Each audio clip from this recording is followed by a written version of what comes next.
Hello friends, thank you so much for joining. Today I'm going to be going over some of our golden rules of cueing. So what do we mean by cueing? Cueing is the process by which you ask your student to do something. So it's just kind of like your directional moments in your class where you're telling someone, come to the top of your mat, and how you do that. All right, so the very first thing that you always want to know, especially if you're going to be teaching active classes, is that there is an emphasis on the breath. Does that mean that you always have to cue the breath? No, maybe you don't.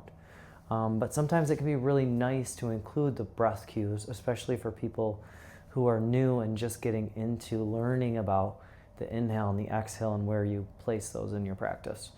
So what I'm going to show you quick is a very shortened version of the process of cueing in kind of like a formula that we like to use. So the very first thing that you always will cue is the breath, if you're choosing to do that. I'll give you an example. So if you want them to come to the top of the mat, you might say, inhale, look forward, exhale, step to the top of the mat, forward fold.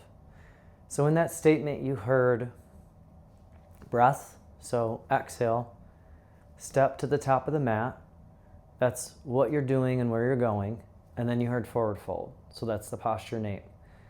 You want to say the posture name soon, okay?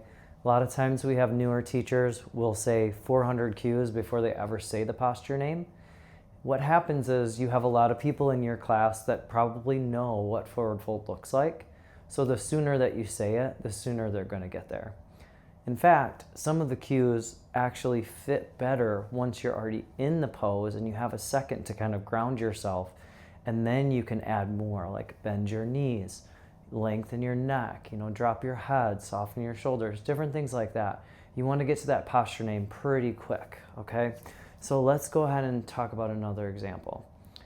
Let's do maybe like a warrior pose example. So I'm going to come to a down dog first.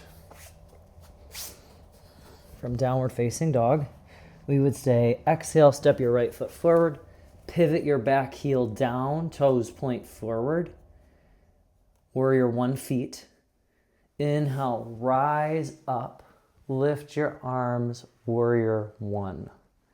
So you heard, I had the inhale, I had what is happening, rise up, and then I said warrior 1 right away. Okay, now from here, I'm up here already. Let's exhale, lower the hands down, runner's lunge. So you heard all 3 of those again. Breath, what my hands are doing, lower hands down, and then this is the pose, runner's lunge. Now from here, you might say, inhale, lift your right arm up towards the ceiling, revolve side angle pose. So again, you got that same general cueing pattern that's happening the whole time. Whew, got me heated a little bit.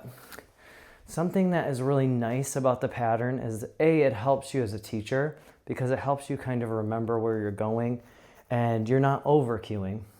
And B, for your students, it really teaches them to trust your language when you have a very specific pattern like that.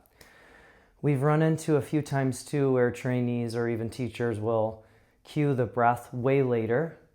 And what do you think happens when we do that? So if I were to cue all of that stuff and then the breath, they may have missed the opportunity to kind of bind that breath pattern with the movement. So we know from sequencing and we know from teaching that sometimes it feels really nice to have the inhale in those expansive moments, like when we're inhaling and lifting and rising, exhaling, folding forward. You see the lungs are closing and opening. So if we don't give them the breath cue in the right moment, they've missed the moment. Does that make sense? So you can write this down in your notes. You want a breath cue, inhale or exhale. What part of your body is doing what directionally?